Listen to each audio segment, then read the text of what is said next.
Well, hello once again, clone fanatics, friends, customizers, and collectors. This is another awesome episode of Customizing the Clone Wars, and I am your host, as always, Peak-OB1 from Peak-OB1 Custom Creations on Facebook. And along with me, I have the father-son duo from the Custom for the Kid blogspot, Darth Daddy, Brian Fulton, and Elias Fulton. How you guys doing? Great. It feels so good to be back. I can't tell you. I've been looking forward to this all week long. I've been crazy about this all day. I've been looking forward to this ever since we announced it in August. That's right. So yeah, it's great to be back, and we have a lot of great customs to show you guys today. That's right. If you haven't seen our show, this is a show that primarily deals with customizing. It's a toy show. And, you know, we love the Clone Wars. We celebrate it. We dissect it. We do everything about it. We call this would you say a post-game show? Is that right? For sure. I mean, we didn't even start the show until maybe 2 years ago. Yeah, that's so right. It was long after the show had already wrapped up. And now we're finding, like, since we had done our last recording, we had found out that at this point, Clone Wars is coming back to the Disney streaming service. That's correct. That's correct. That was probably the greatest news we probably could have got out of the last year, right? Oh, for sure. Definitely. Yeah, and we have been off for a year, and that's kind of on me. You know, if you saw our Clone Wars reaction video that we did in August, like Elias said, I had a terrible accident last year, lost pretty much all of my right eye. So if it wigs out, just ignore it. My resolve is never greater. So we're going to do this. We're going to do this. And we're back. You know, I'm still recovering, but we are back, you know, and we do celebrate the Clone Wars, right? We love it. We love it regardless if it's coming back or not. So if you're new to the show, spoiler heavy, spoilerific, spoiler fantastic. You know, we're going to tell it all. We're going to say it all and do it all. Mainly it's, you know, we just have a fever for making toys that we never got, right? We never existed. Yeah. We never existed. Yeah. And there were a lot, especially in this arc too, there were a lot of things that were introduced, whether it be characters we're already familiar with in different outfits or brand new characters. There was just a lot of content from these episodes that I wish were made into toy form. That's right, man. I think customizing in general has become you know, it's got a fever pitch going on, right? Mainly because we're just not getting enough characters that we want, right? They just well, it seems like the direction that things are going in, they're trying to release more of the main characters. A lot of background characters or ancillary characters just aren't making the cut, and they're just not making it to store shelves. So this is the way we kind of fill the gap and get what we want. I hear you. That's just crazy to me, though. You know, I think people have an insatiable appetite for the oddballs, for the weirdos, for all the background characters to create the whole thing scene by scene. Don't you think? I think that's really what made the Star Wars collectibles interesting, was the fact that they had background characters and they took the time to do the world building. And I think that was what really drew the majority of collectors to collecting. And, you know, by just only doing those main characters, in the end, they really could be doing themselves a disservice. I agree. I agree. So that's why we do the show, mainly because we just absolutely love all varieties of characters. This is primarily a 3 3/4 inch show, but man, have we seen some really cool customs just from everybody across the board. What was that collection that we just saw recently? And who was the collectors? What was the collector? Was it Eric Bennett that you're talking about? Yes. His collection is fantastic. Eric's collection is off the wall awesome. Don't you think? He just actually sent me, we'll get to the, we'll be showing actually a figure today that he actually sent me only a couple of weeks ago. Yeah.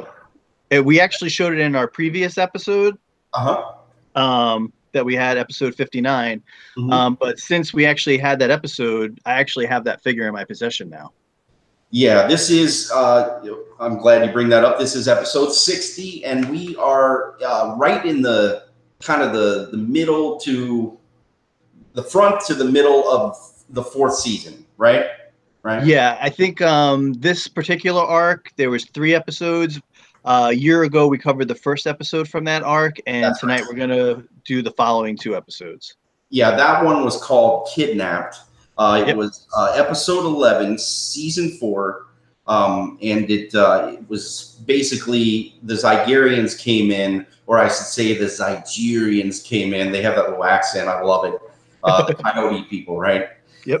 And they came in and they're slavers. And we definitely got kind of a dark side to Anakin. And we found out a lot of things from that episode, especially Ahsoka finding out, not from Anakin, but from Obi-Wan, that he actually was a slave, right? He was. Yeah, which was really surprising that Ahsoka never had that information prior to this event.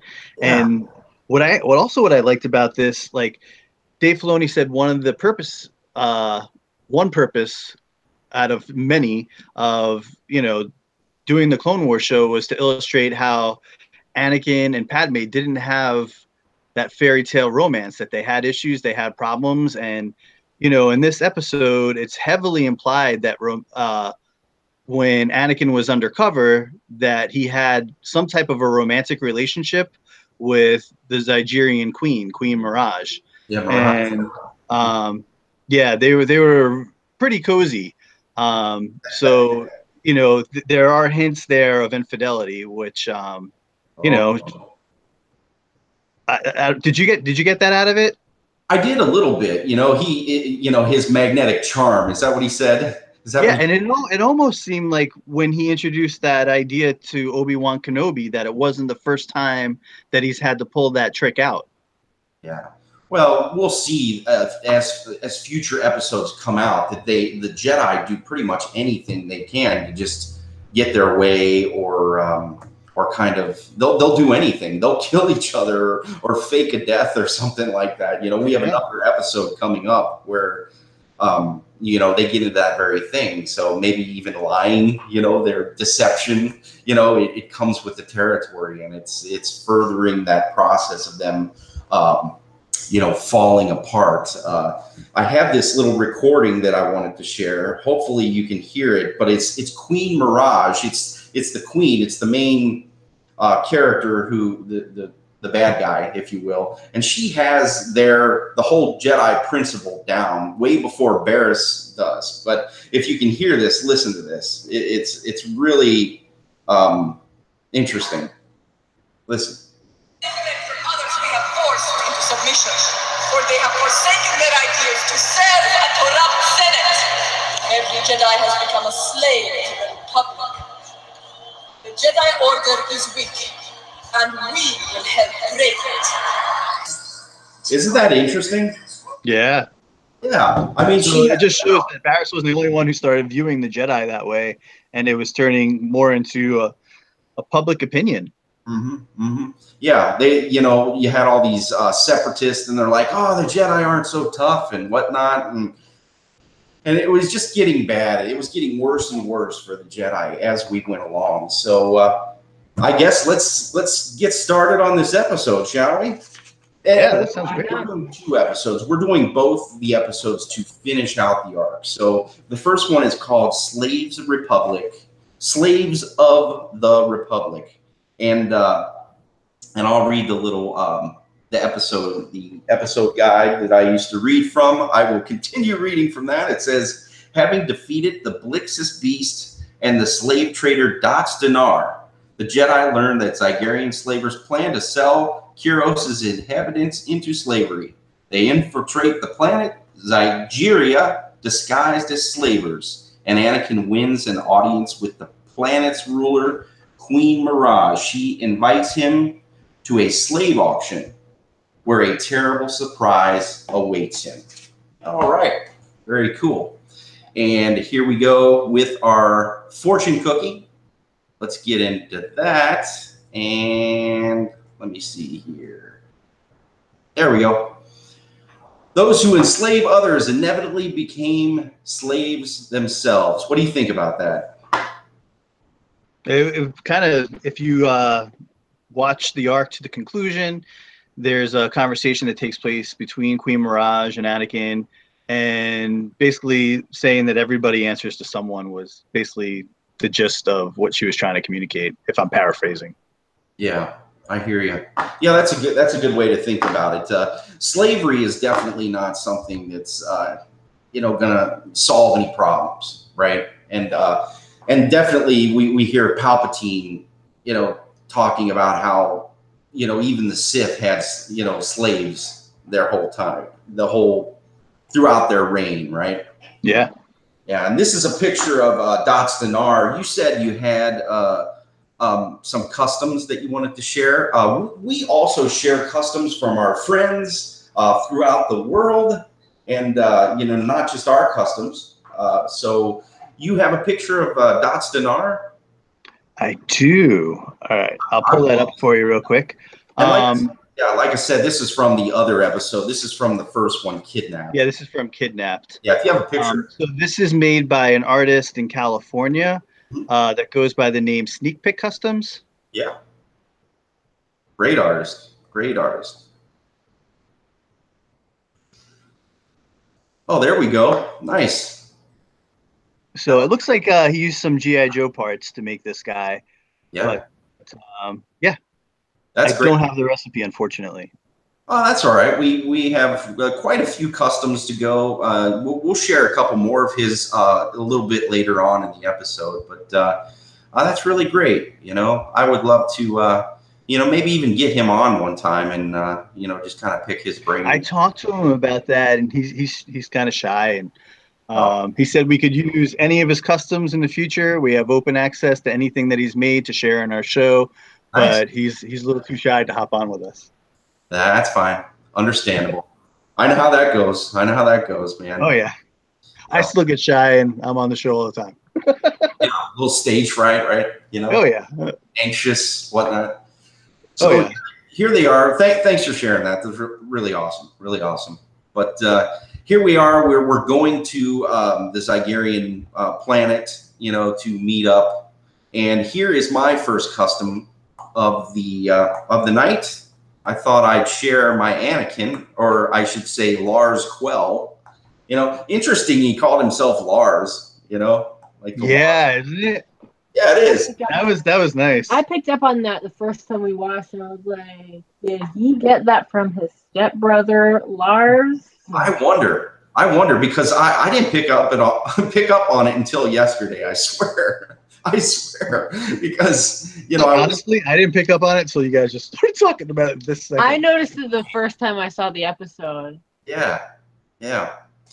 So this is just the Mortis Anakin, the first rendition of that that new outfit. I really love that like Jedi hand that he's got held up, and then I just kind of changed some of the stuff. I used vinyl because I work in the sign industry. So his armor is vinyl, and then I just painted the vinyl and then just gave him a repaint. Pretty basic. I definitely think figures benefit from a repaint, like a total repaint. You know what I'm saying? Oh yeah, it definitely enhances the Hasbro paint job for sure. Yeah, they have that factory look, and and sometimes they're even the way they make toys today, where they just they produce it in the skin color and they just paint the eyes, or they are going to that what is that called, the photorealistic, or yeah, that'll be interesting. I'm excited about that. Yeah, so definitely we see them in disguise, and we have Obi-Wan and Rex. Do you have pictures of those as well? I know you have some. I do actually. Same artist. Let me just cue him up first. So when I do bring him up, all right. Yeah, I'll tell you, it's just amazing how many people have just jumped on to making Clone Wars customs, and just their passion for it. And that's really why we do this show. We just have that same kind of passion that other people do as well, Okay, so this is the Rex and the Obi-Wan Kenobi in the Zygerian armor. Very good. Yeah. Yeah. I do again. These actually look like they're Star Wars parts on these. These don't look like GI Joe parts from what I'm seeing here. Very cool. Yeah, But again, I don't know the recipes on these. well, that's okay. We can probably figure it out at some point. So a little bit of it looks like the Mortis Obi-Wan. That one. I think I have like 20 or 30 of that Obi-Wan in fodder. Yeah, there's that one seller in Asia that basically says like 10 for like less than $10. Yeah, that's why I bought them. All those joints and parts. Those articulated parts. They're great for just making all the characters that you need. I agree completely. Yeah. Awesome. So here we go back with the episode. A lot to cover here, so I'll try to speed through it a little bit. They go to Zygeria, and you get just this whole bunch of bad guys in the background. You see. Is that a baby Gundark? No, that's Pick there, and he's having a knife fight with one of those. It's a Trandoshan. That's what they call them. They're Trandoshan. Oh, okay. The first appearance was on that planet where Ahsoka was captive of the Trandoshans. I can't recall what the name is right now, but they call it a Trandoshan monkey. Oh, okay, that's cool. Yeah, but a little bit of whimsy, right? Right as we start, right? That's the great part about Star Wars. Yeah. Dave really picked up on that, and of course George was kind of the leader of this whole thing, So you're going to get weird, crazy things like two lower life forms having a knife fight. And here they are. They're walking through what's called the bazaar, or like the marketplace or whatever, where they sell their wares and kind of the slaves, right? And there's the return of the slave Leia costume. Oh yeah, I didn't even notice that. Yeah, and there's not a fan. How do I notice these things and you don't? You look at everything. You just take it all in. Yeah, I get distracted easily. Man. It's all in the details, and we got our buddy Mugen back there, the Mugen T guys. You know who else is there? That Mune right there. He was in that episode where they were trying to deregulate the banks, and he was the banking clan representative in the Senate. Oh, in season 6? Yes. Not in season 6. Yeah, season 6. Was it? Yeah, that was the Clovis arc. I think. Yeah, go ahead. I also saw him in the episode where Padme, she did that speech about her aide Tekla, and she talked with the banking clan representative in the Senate, and that was him. Yeah, I did recently see that he has a specific name, which is escaping me right now, and that's definitely him. He plays a central role in kind of some of the shady dealings, right? Yeah, he pops up around the I show really want to everywhere. make that Mugen T guy. Oh, the yeah. Egyptian looking. Yep. Yeah, those are cool. And they're like 10 foot. They're like 10 foot tall in this.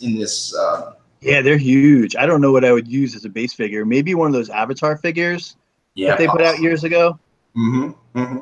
Yeah. Or you could just extend the legs or something. Yeah.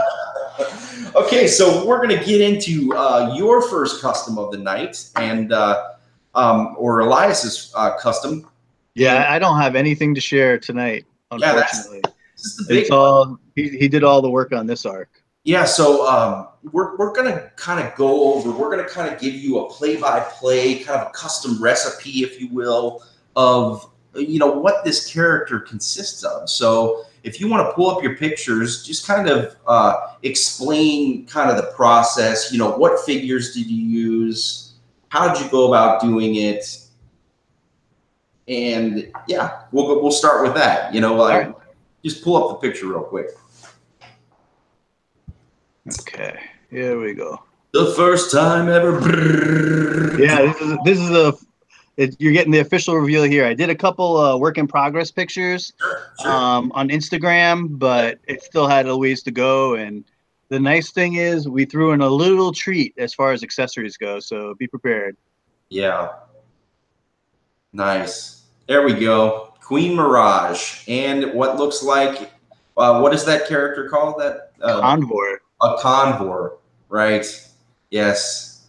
Isn't isn't Ahsoka's a Condor also, or is that? Yeah, it's painted differently. It has more of a paint scheme similar to the sister from the Mortis arc. Yes, of course. So I wish I had really good an ability just to cast well.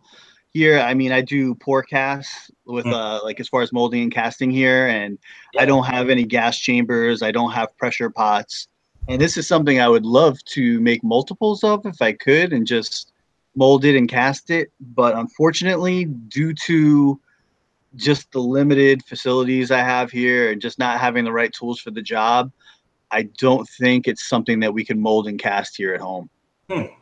I wish we could, but I'd have to buy some more equipment that not only that I probably wouldn't have room for here, but I don't even have the money to do it right now either. Nice. Well, that's great. Just kind of give us a quick recipe, Elias, of what you use. What are the base parts for the whole character? So most of the figure is an Asajj Ventress.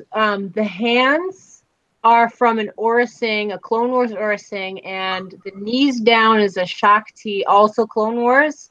And to hide like the stitching on her boots, I just put the plate of armor there from the episode. And everything else, like the tabard, the belts, and like her jewelry, it's all fabricated. Nice. You mean cloth? Is it cloth? No, there are some soft goods that I on like on the back of her legs, and I use that from the Asajj Ventress, but the tabard, the belts, those are Procreate. Procreate. Yeah, basically he took Procreate and he just rolled it flat with a glass bottle and then let it dry flat. And then from there, I just cut it, and then I cut it to the shape of the belts, and then I kind of like sized it around her waist to make sure that it would sit right. And then once all that was done, I marked it, I cut it, and I glued it together, and it looks like that.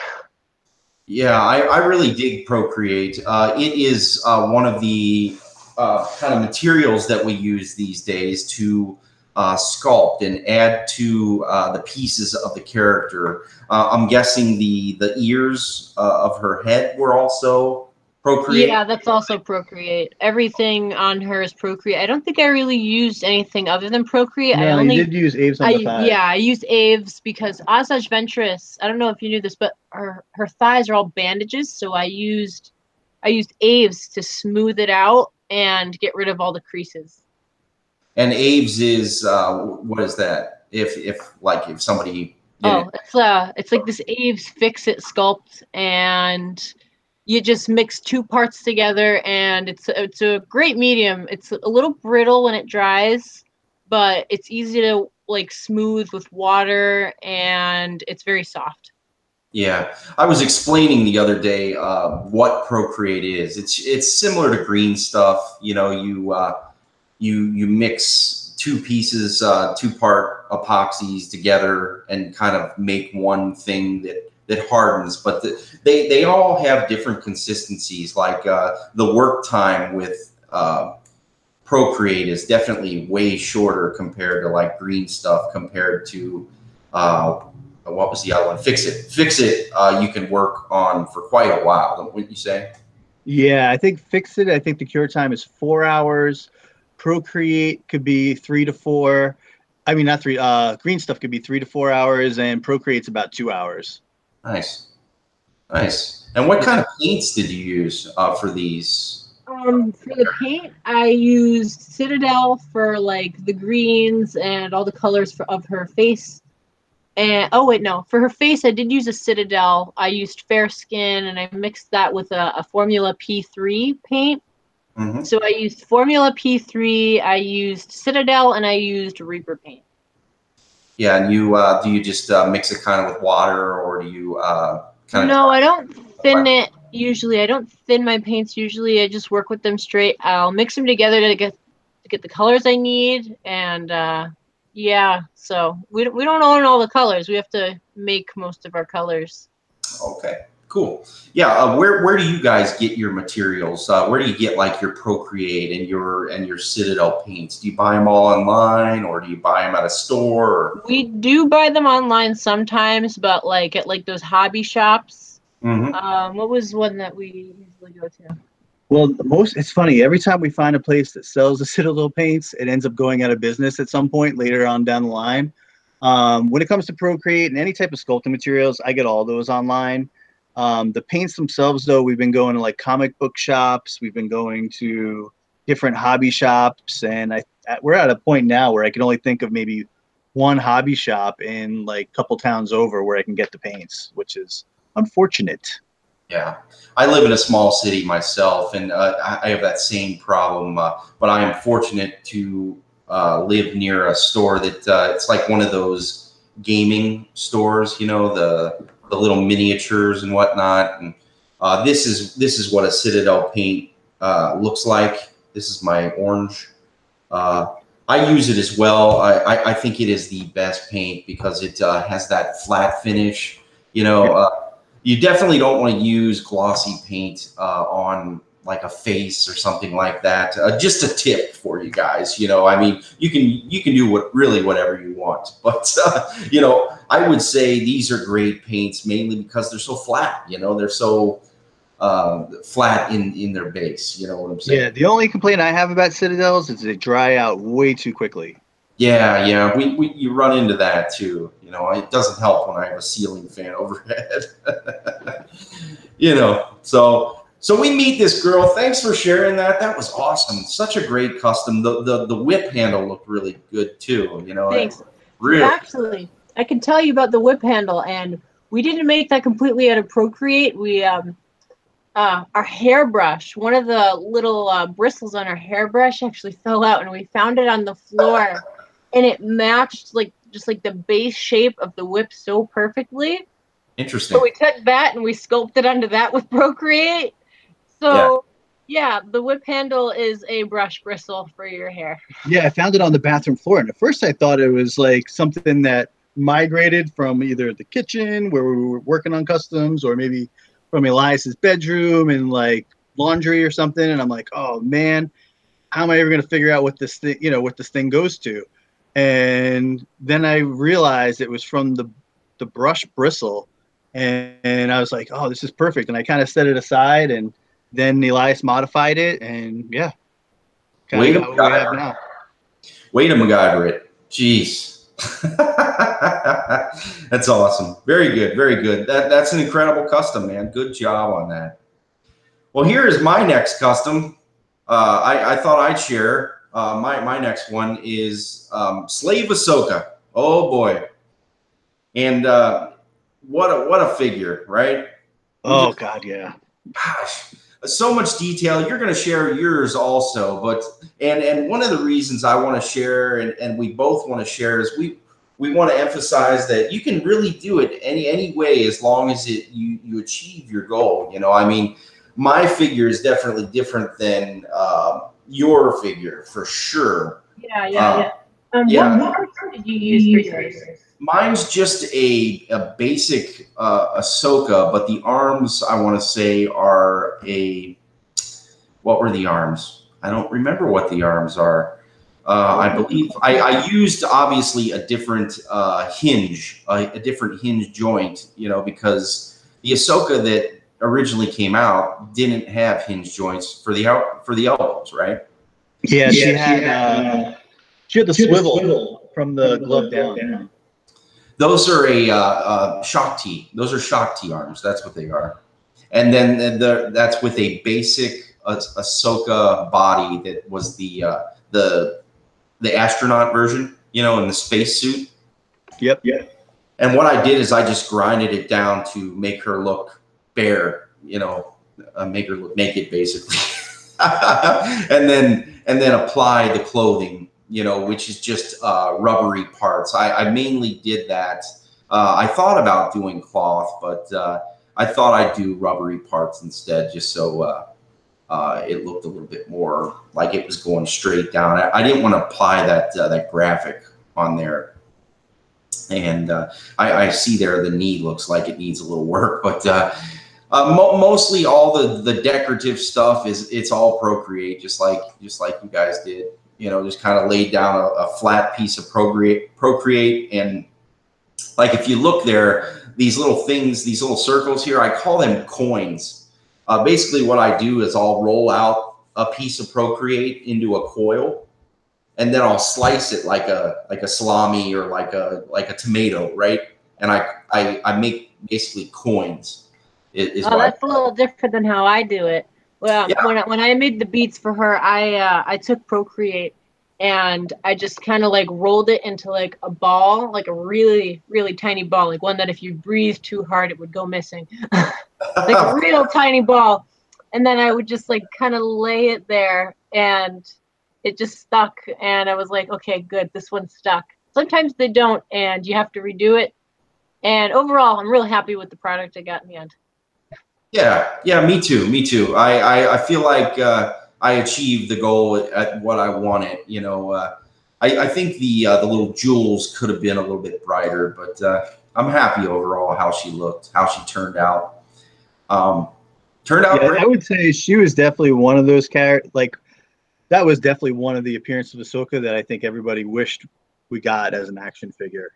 Oh, absolutely. You know, well, they love those different outfits, those provocative outfits, right? Now, hasn't Hasbro kind of said that they're not going to do? They're kind of getting away from like the Slave Leia. We'll probably never get a Slave Leia costume as an action figure ever again, due to things just getting more politically correct and absolutely, yeah. So this is probably one that we'd never see as well as the Ahsoka.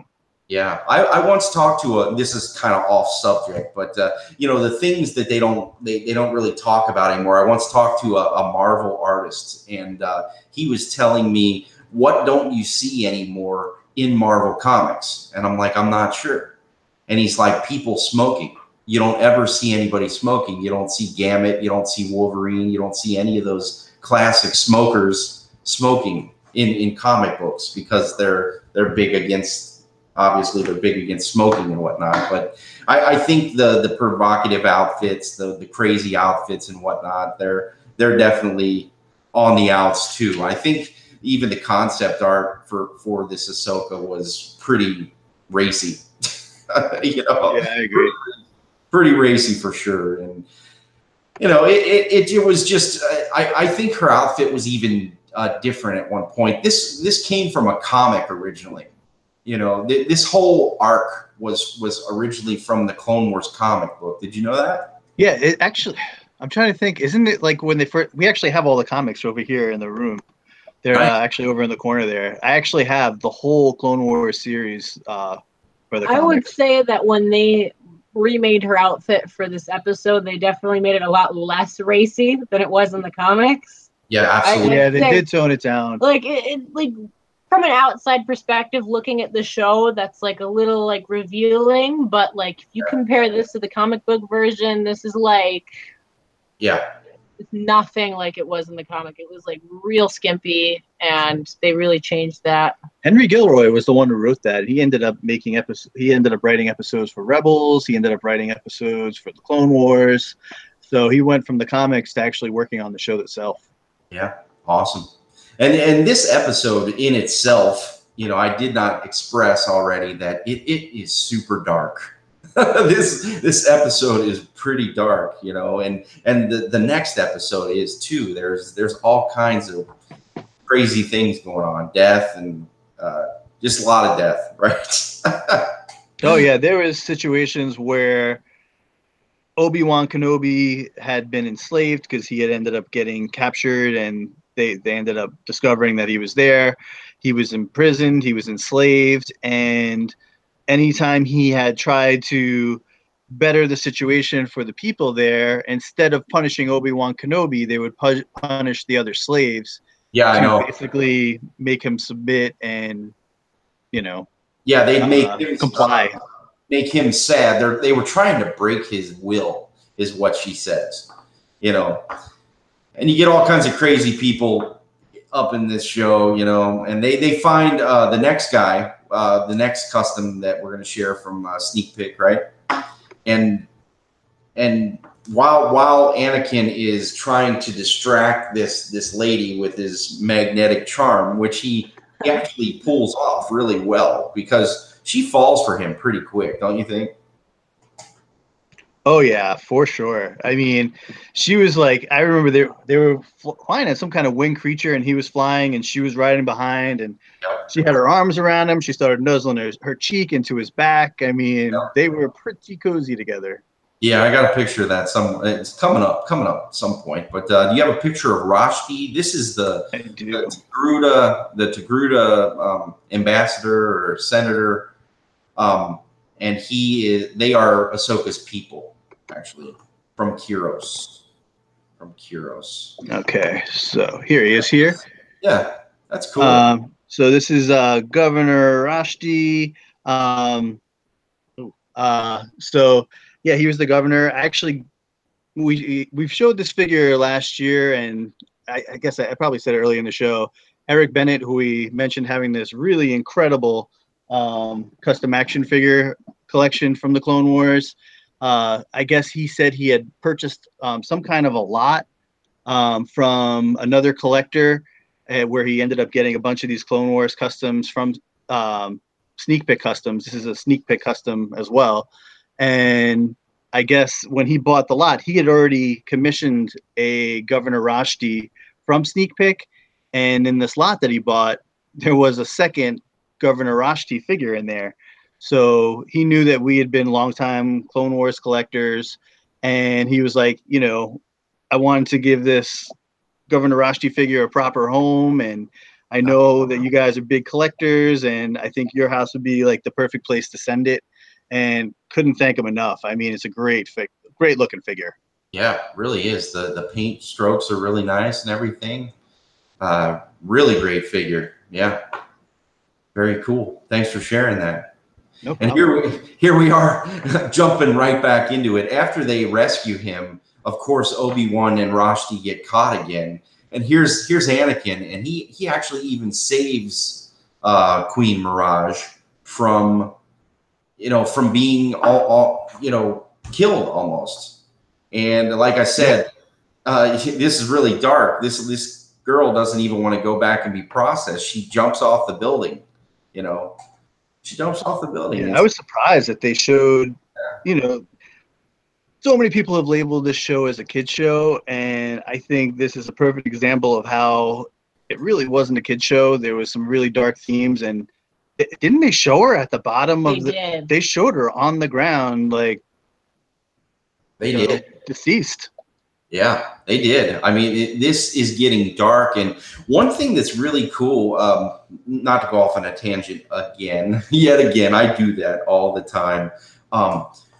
We are in season 4 right now, and we're getting to what's called the good stuff, right? A lot of people have paid more attention to from here on, don't you think? They were kind of starting to get sucked into kind of the darker aspects of it, right? Would you say that was the fever of the day? Yeah, I would say this is probably the season, maybe even a little bit of the season before, where you started getting more adult fans starting to pay attention to the show. Right. And they got hooked, I would say. Like instantaneously, they were like, wow, this is much different than what I thought it was going to be. And I think those dark themes really pulled in an adult audience. Like a lot of us started watching the show with our kids. We wanted to show Star Wars to our children because we grew up with it, and it was a family show in some ways. But Elias started watching the show when he was 4, and probably by the time this rolled around, grew up with the show, and like by the time like some of the darker themes started rolling around, I was like old enough to kind of like understand that stuff. So I think in like terms of my age and like the release of the show, things were kind of timed just right. Yeah, I hear you. For me, it was just I was a big fan of it because I thought it was the next evolution of where Star Wars was going. They were like, oh, Episode 3 came out, and they're like, oh, Star Wars is over. I'm like, well, no, it's not. They're making the Clone Wars, and it's going to tell the entire war story, right? Yeah, and it told the story so well. It really did. It hashed out the whole thing, and it just made it better. It made the prequels better, and it made the connections better. So much so that, this is another thing that kind of I guess it grinds my gears a little bit or just makes me a little crazy. Like George Lucas set out to make this show connected, you know, make it have consequences that you have to watch this show. And we just learned in Solo that came to life all these years later, right? I mean, look what happened in Solo at the end. That was a great surprise. You don't need to. It was surprising for some Star Wars fans who had not watched the Clone Wars because they're like, when does this take place? Is this taking place before Phantom Menace? Like, they didn't really know what was going on, and their brains were hurting because the math wasn't working out, and you know. And that's what Clone Wars. Well, we did a spoiler thing in the beginning, so we can talk about Maul if we want. Yeah. That's exactly what I'm talking about, though. But, you know, you get these people that are like, I didn't really care for the animation and whatnot. I'm like, it's important. It's important, you know. I mean, I had a Sixth Sense moment, you know, at the end of Solo. I really did. I was literally jumping up and down. I was like, this is awesome. You know, this is amazing.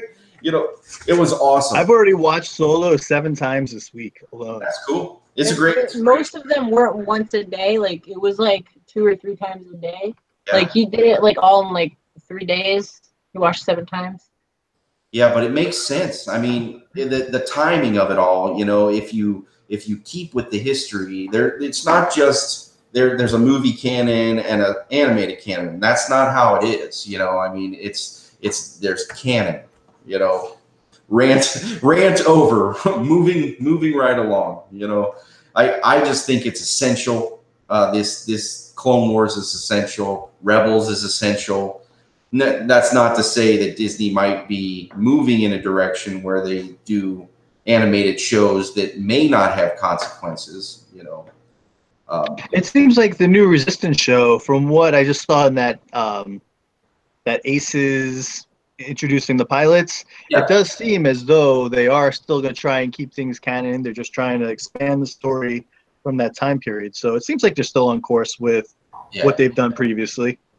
Yeah, I'm hopeful. I'm hopeful for that also. I love animation. I just think it's great. You know, animation is amazing. And they couldn't have made Clone Wars any more expansive any other way than having animation.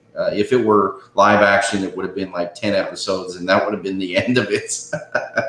Yeah, the nice thing about the animation is you get weekly Star Wars, and like you said, Clone Wars opened it up where you got a little bit of horror, you got a little love story, you got your action, you got politics, I mean, intrigue. It really diversified what a Star Wars story could be. Yep, I hear you. And here we have, thanks for that. Thanks for that thought. I hear you. We're going on the rant train again, but back to this episode. Wouldn't it have been great if we got an animated Gamorrean Guard? All the Gamorrean Guard stuff going on, it would have been fantastic. Look at that thing, man. He's hilarious. Rex. I would love to have gotten that figure. That would have been nice. Rex. The only thing I would have wanted more than that figure was the clown version that we'll get to in season 5. Yep, right. Exactly. Here's our classic homage to Return of the Jedi. This is probably the most Return of the Jedi arc that they ever made in the Clone Wars, right? He has the little nod, and then he gives him a little salute, and that's his indicator to shoot the lightsaber at him to get them out of there, right? Yep. Yeah, I've seen that actual scene mocked in like the Family Guy and stuff like that. Oh yeah, I know what you're talking about. That's hilarious. And here it is. Here's Annie getting dark again, man. He lifts her right up, and he's like, I am gonna kill you. Yeah, she said, like, if you misbehave, I'm gonna kill all your friends. Exactly. You know, because he was out of options at this point. They were, all the chips were falling in the Zygerrians' favor, and they even got Ahsoka with that little neck collar. Did you notice I made the neck collar on the on my? Yeah, I did. Yeah, I actually just had Elias make one yesterday. Nice, very cool. Yeah, because I did some shots of Queen Mirage with the Ahsoka, and yeah, when I was going to take those photos, I was like, you really need to make that shock collar, Well, so I was like, grab some thread, grab some Procreate, just bang it out really quick. I was like, what? What's happening? let's We're like, go do it. let's see him. You also did a slave outfit, Ahsoka, and you did her a different way. So let's check that out. Let's check. Okay. All right, let's get this I'm gonna pull screen that up. share up. And while you're pulling that up, this is the second time we've actually seen her in that same cage. You know, we saw her in the cage during the Trandoshan arc, and she was all. Oh, I forgot about that. Yeah, she was in the same cage. Now she's all cool. You know, look at her, just mellow, just chilling out. You know, she's cool as a cucumber, and this bird is like trying to peck at her and whatnot. So it's unreal. So lay it on us. Talk to me. Okay. All right, can you see it? That's great. Yeah, looks great. All right, so what I use for this, it's all an Ayla Secura body, Clone Wars Ayla Secura, and the feet are from a Slave Leia from Return of the Jedi, and I fabricated pretty much everything. Her head is from the Scuba Ahsoka. Yeah. I like the head sculpt of that one, but That's a cast though. It's not the actual. Yeah, it is a cast, but that's what it's a cast of. I didn't really like the season 3 action figure release. I didn't like the shape. It didn't really fit Ahsoka as much as I felt the Scuba Ahsoka head did. So I casted that one. I popped it on the Clone Wars Ayla Secura body. I sculpted all of the clothing and how did I make the dress? The dress was Procreate, and I think I rolled it out again this time. Yeah, I think glass bottle. So I took like a glass jar, I rolled it out, and then I cut it out to the shape I wanted, and then I just laid it on her once it was like kind of like in like it was like almost dry but still moldable, and I just kind of laid it on to the figure when it was like kind of in that stage. I waited for it to dry, and then I painted on it. Nice. And the cool thing was that you actually did the burqa look as well. Yeah, I poured another cast for an Ahsoka head, and I think you sculpted the head, made the soft goods. You sculpted the burqa head and did the soft goods. What did you use, like a t-shirt or something? Yeah, I used an old black t-shirt to sew. My sewing skills were horrible. I've improved a little bit, not much, but yeah, I was able to do that. And the nice thing was, like, the head that actually sculpted the hood onto, it was full of holes. It wasn't even a good cast. It had tons of air bubbles, but you know, not everything needs to be trash just because it doesn't come out perfect. Sometimes you can take trash and turn it into treasure. Mm-hmm. Yeah, very cool. That's nice. That second version, that's really cool. Mm-hmm. And I think if I go over to where, let me just get through Mirage real quick. I have pictures of her with Mirage here. And this particular picture I kind of showed when they first got introduced. But then if you see from here, right here, Ahsoka's wearing the shock collar that we fabricated yesterday. Nice. So now she has it. Yeah, they always use this name Scug. It was like a derogatory term, you know, that the Zygorians used the whole time. They were like, you little scug, get your hand out of my face, you little scug. I don't know what a scug is, but it's definitely something really bad on that planet. This is definitely another guy I want to make at some point. I never got around to making him just because he has that cool flying chair, you know, and he's their processing administrator, you know. He's the overseer of Kadavo. Yeah, Argus. Yeah, his name is Argus, and he's definitely a bad dude. You know, here's another terrible thing that happens. He drops some of the Tegrudins to their doom. You know what I'm saying? It's just.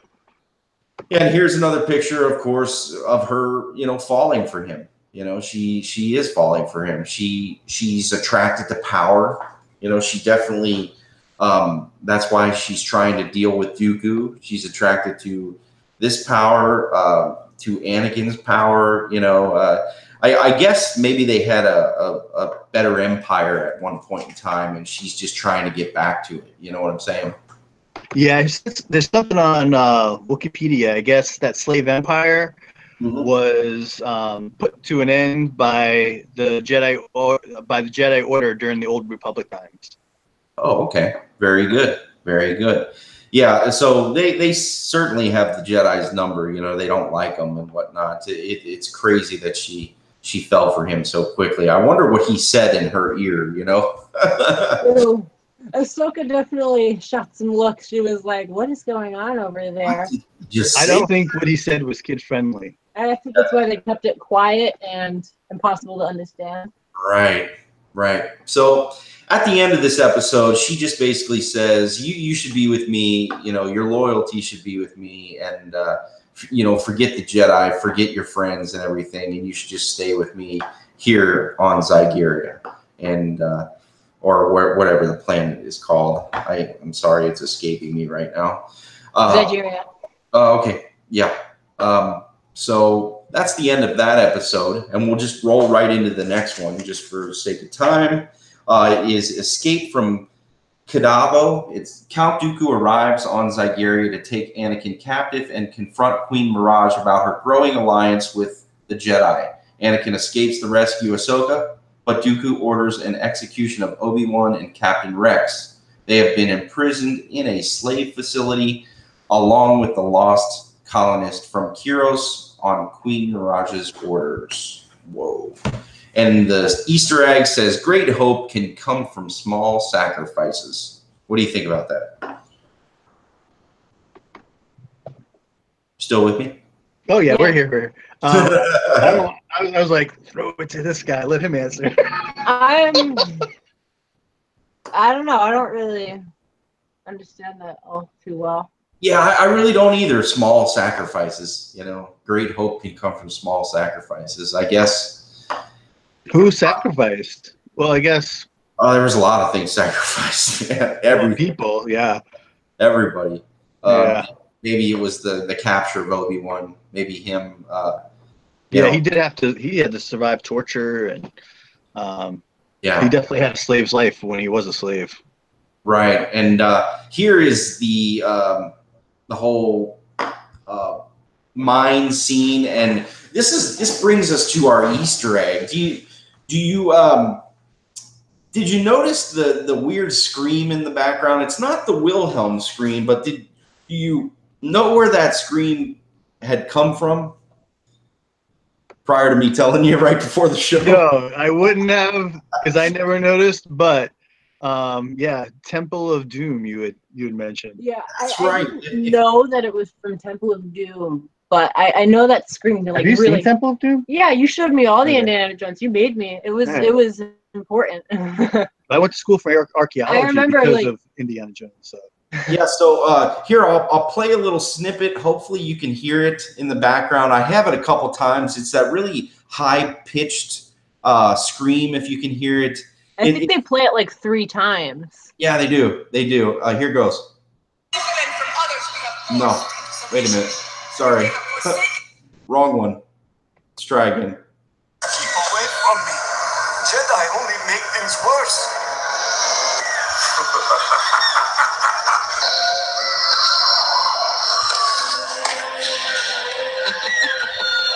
As plans for his... Did you hear it? Yep, in the background.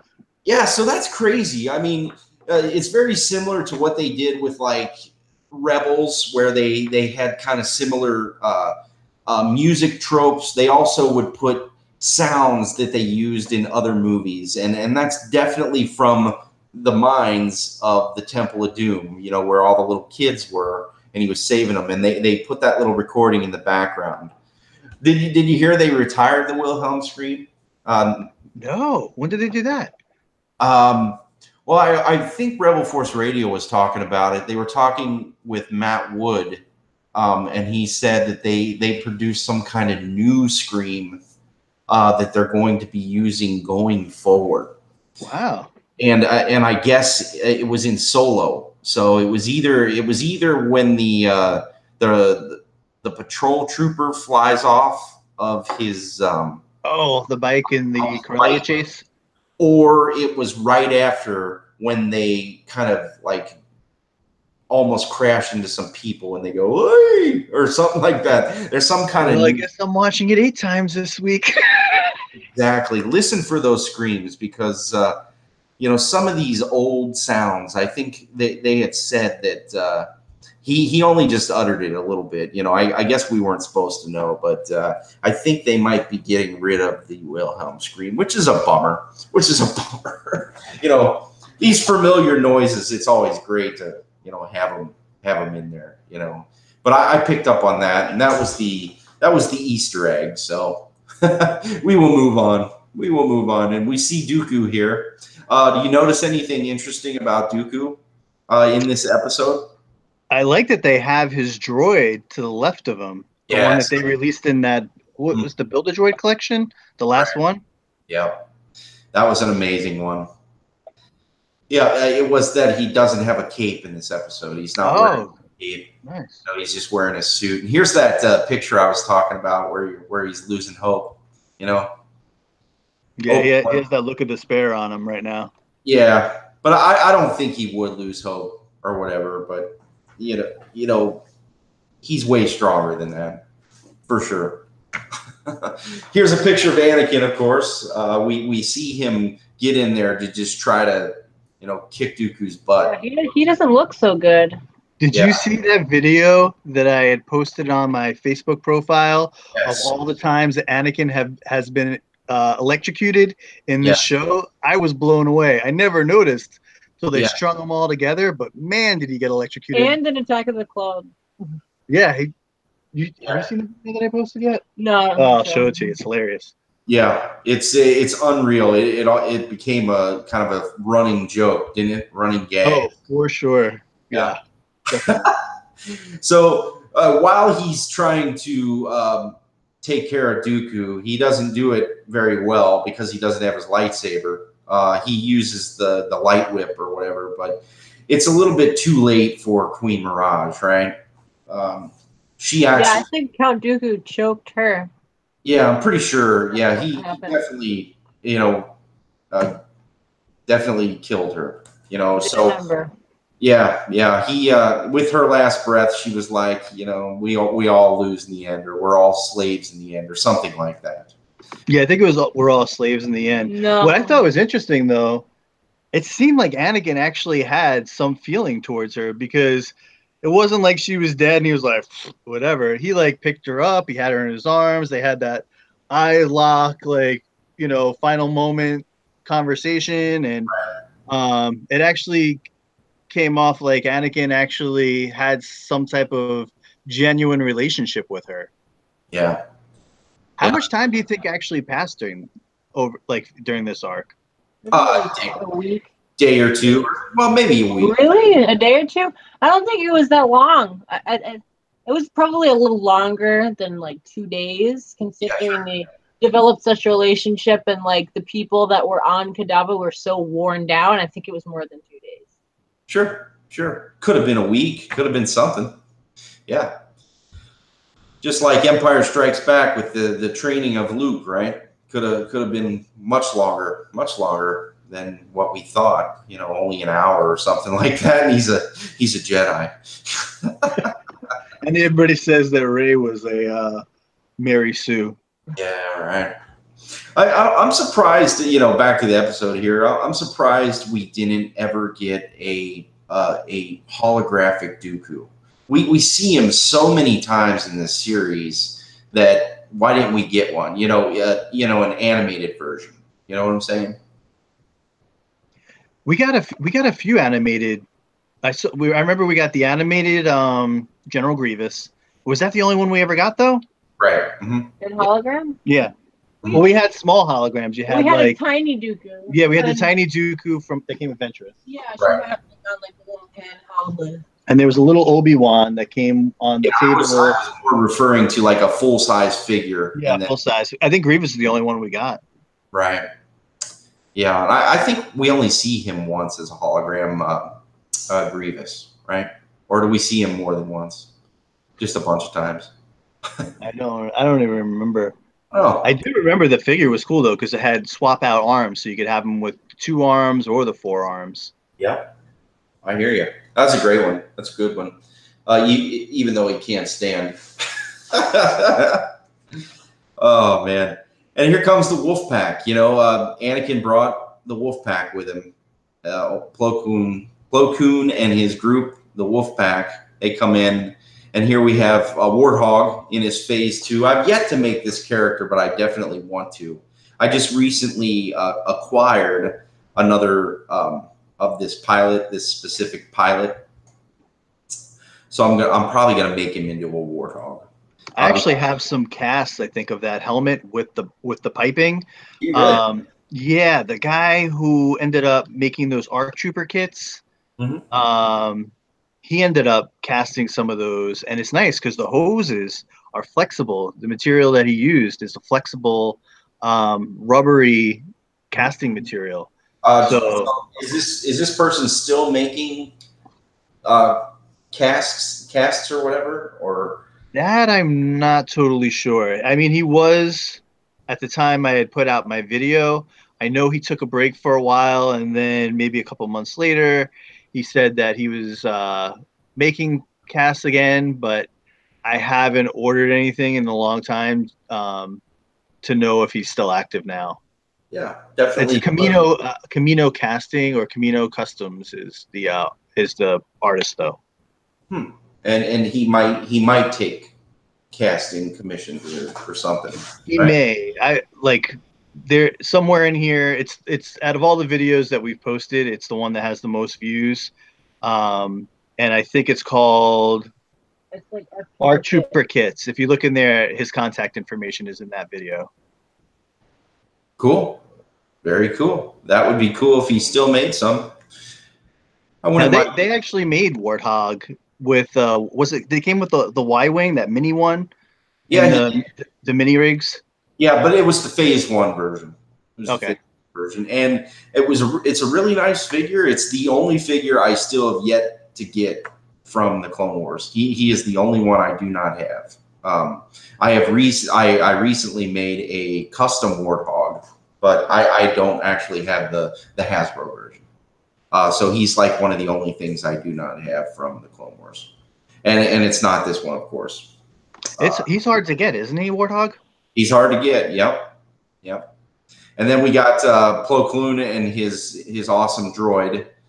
That probably the best toy out of the Clone Wars because he's a Build-A-Droid, right? Yeah, he's great, especially if you're a customizer. But it's also a really difficult figure to get a hold of. So it's for a while, Tung Hori, who was an Asian seller on eBay, he used to carry him. And I remember every time he would have that figure up, I would try to buy as many of them as I could. But it's been a very long time since he's had that figure. Yep. And we got Admiral Colburn, right? Yep. Commander Colburn. I actually got a commission request for that character. Oh, yeah. Yeah, he's pretty cool. He's pretty cool.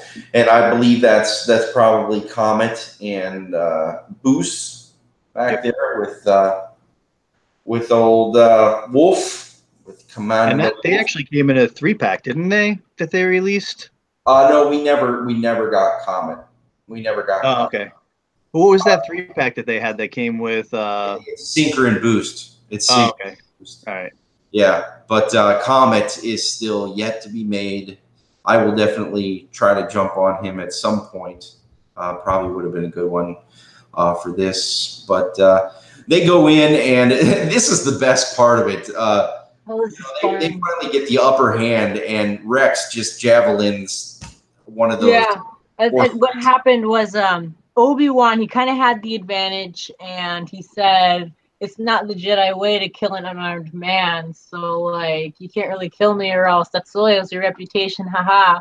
And then Rex just comes out of nowhere with a javelin, he just impales him and says, I'm no Jedi. Yeah. Yep. Leave it to Rex. Leave it to Rex to just kill somebody. Just.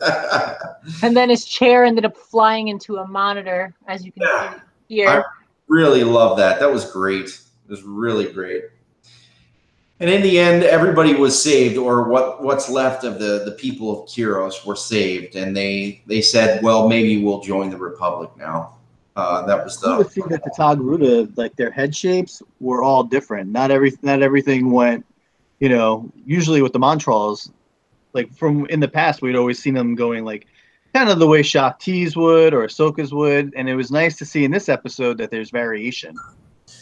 Yeah, they have kind of those wings and whatnot. They're a little bit different where they flare out, right?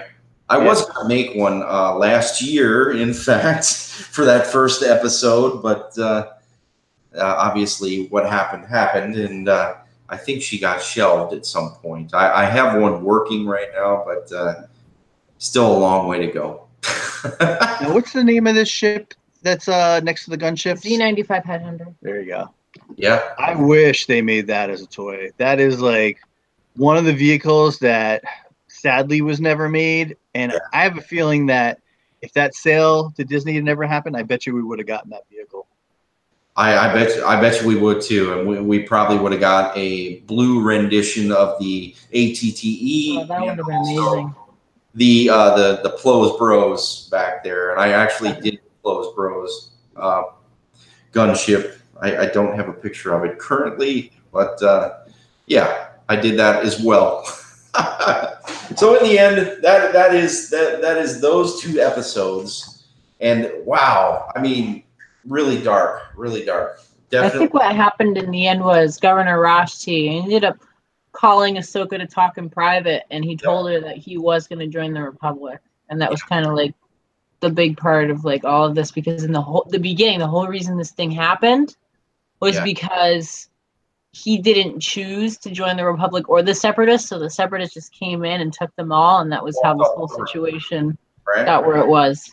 I love how they did the rescue too, where they pulled the whole it was, I guess not a Star Destroyer, but like Republic a light cruiser. Okay, yeah, they took the light cruiser and they just like put it right under that trap door to pick everybody up. I thought that was pretty interesting the way they did that. Yeah, with cables and whatnot, right? Yep. Yeah, it was really cool. Definitely.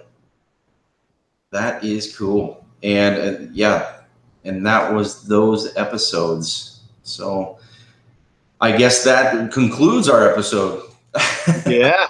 Indeed. It was super fun to do this yet again, and to get back to it, being a part of this show. You know, we love this show. We're going to finish it out for you folks. We're going to make sure we coincide with the Clone Wars. We're going to give you all the remaining episodes of season 4, season 5, 6, and whatever comes next. Soon to be 7, I guess. Yeah. I guess we're going to call it season 7. I guess, right? Yeah. That makes sense. Yeah. I don't know. You think they'll call it season 7? I don't know. Maybe they will. Yeah. I think they will. I'm on board for it. You know, I was blown away when we saw that Clone Wars was coming back, you know, and just how cool it's going to be for them to finish it out. Do I think they're going to give us more than 12 episodes? Heck, I don't know. If they give us more than 12, great. But I think their plan was to just give us kind of a finale. Yeah, I think it was about closure, maybe. Mm-hmm. Yeah, I just posted something recently about. I think the plan was to, you know, have Ahsoka walking off again, and you hear Darth Vader breathing in the background or something. I'll have to look up the post for you, but it was really awesome. Some kind of fun fact that they had that it's definitely going to be great. You know, just to see the Clone Wars come back again. You know, and for customizing, you know, if you're a beginner, or if you're, you know, well seasoned, you know, like I am, you know, I've been doing it for 20 years, definitely, or over 20 years. Practice safety. You know, I mean, this has nothing to do with you know, customizing, you know, my injury that I had, but definitely wear your goggles. You know, if you're using power tools and whatnot. Do you allow your son to use the rotary tool or any types of blades and knives and stuff? He started using the X-Acto knife recently. I've been using it for a while. Yeah. More since since you started doing sculpting. Yeah. But yeah, the power tools, I'm still hesitant. Like, I never would want to have to call his mom saying like, so we were making action figures and this happened, and so yeah. Yes. So I try to keep, if anyone's gonna get hurt, it's gonna be me. But we have like safety protection for both of us here, like where we could both be wearing stuff at the same time. And I'm pretty big on safety myself. Yeah, wear your glasses, wear your goggles, wear your respirator masks when you're sanding stuff. Everything you need to do to not cause yourself bodily harm. We are definitely pro that. So that is our show. Thank you for joining us. Next week. We will let you know how the schedule is going to roll out. We won't be doing it every single week. Just so you know, we will continue to do little commercials. We'll drop you notes and whatnot of when we're going to be doing it as much as possible, just so we keep you in the loop. Like I said, we're going to finish this baby out. We got some great stuff coming. I mean, next week. You know what next week is, right? You know what episode is next week? Yeah, Friend in Need. Friend in Need. So, I mean, that's where it gets interesting, to say the least. So if and when we get to it, we will let you know for sure once we're there, if that makes sense. We like doing it every week, but life gets busy, and sometimes it just doesn't work out where you can do it that way. And I know Elias just got the lead in the school play. Oh, nice. Yeah. So he'll be busy at least through to November. And but yeah, I'm sure we're going to have at least 2 episodes, between now and then. Oh, for sure. At the very least, if not more. So yeah, that Friend in Need, that's a one-off one. Some of the episodes we'll be talking about more than one episode, but sometimes we will just be talking about one episode. It really depends on what we have to show you guys and what we have to bring as far as what customs are available and what we have made or what other people might have shown us to share with all of you. Yeah, and that's gonna be one where you guys shine, definitely. Well, I know we both have Bo-Katans, but we'll get into that at a later date. Yes, indeed. And thank you so much for being here, for the people who have just stood by us, and just been a part of the show with us. Thank you so much. Thank you for being with us. For everybody that's new, buckle in, strap in. We're going to have a lot of fun. We got a lot of great customs coming to you, and it's going to be great. So thanks a bunch. When I'm not here, you can find me on Facebook, Peak-OB1 Custom Creations on Facebook.